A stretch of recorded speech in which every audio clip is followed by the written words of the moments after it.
Say a few things, and I think the solutions, at least the responses to what we've been experiencing, are embedded in what we've been talking about, and certainly around values and principles. So just want to start back from that very first by Philip's presentation and just talk about, whilst he was a member of the committee, we need to remember historically in its context, it's outdated. I would argue, contrary to what Philip suggests, it is diminishing. We now know it is inappropriate. There was no representation. He acknowledged that, we know that. And one of the other things he didn't mention, which needs to be said, is that it was firmly embedded in integration, which was a completely different framework from what we've come to understand. It's completely different from inclusion.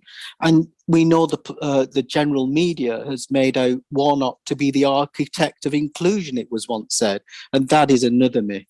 And again, we know that the committee was divided on the question of full integration. And of course, in 1996, Warnock herself conceded that she wasn't for full integration, if that's what we was going to call it then.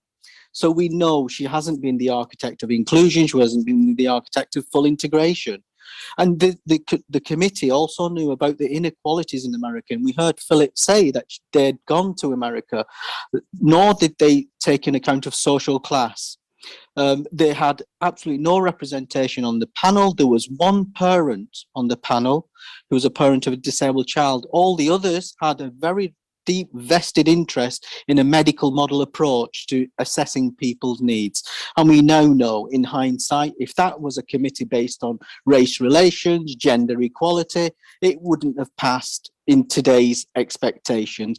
And what I found particularly worrying, which is still around today, is the discourse that people often engage in and almost accept as though that's standard.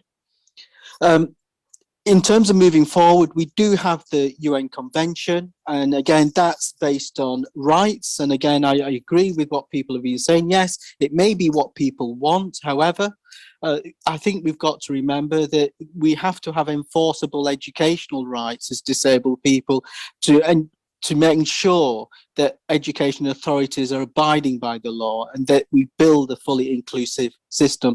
State parties under the UN Convention are expected to collaborate and cooperate. That's one thing at the moment we don't do that we can be doing, as I see in terms of the future, in terms of what's known in the language of the UN Convention about what's known as progressive realization, and that's the realization of inclusive education under Article 24.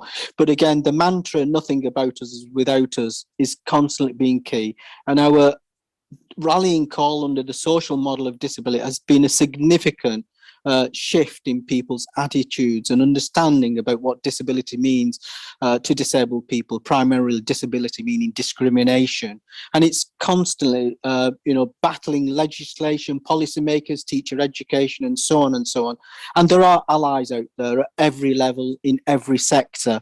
And so it is unfair to kind of target one particular profession. We know it doesn't work that way. We know there are allies, as I suggested, and it's again working with those like-minded people, but ensuring that our legislation and our rights and entitlements to education are fully met.